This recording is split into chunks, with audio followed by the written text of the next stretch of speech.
Salve tropa, beleza? Seja muito bem-vindo a mais um vídeo. Igual você viu no título aí, eu vou estar mostrando as funções do mod menu da FFH4X, beleza?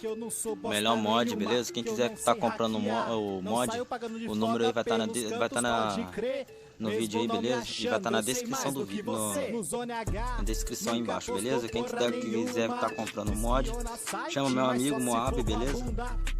Ele vende mod e vende um mod 100% confiável, beleza, tropa? Só chamar ele lá e eu vou estar deixando um grupo na descrição para mim upar a conta. Quem quiser ser upado, só me chamar, beleza? E é isso, tropa. Eu vou estar mostrando as funções para vocês aqui. Essas funções aí, ó.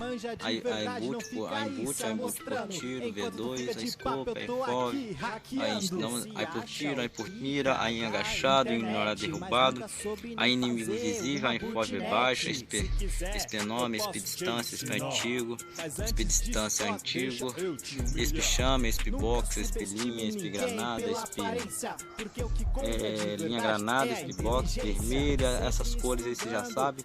Teleporte, deixa eu abaixar o som disso aqui.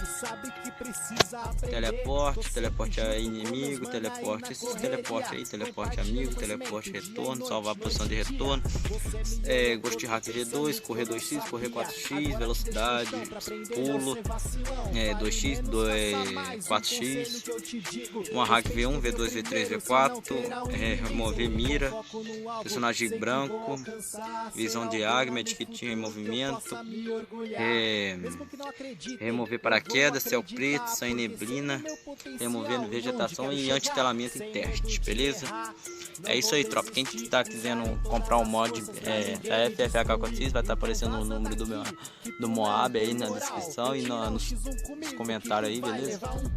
E o grupo aí vai estar aí vocês me chamam lá no grupo. E é isso, tropa. Valeu, fui.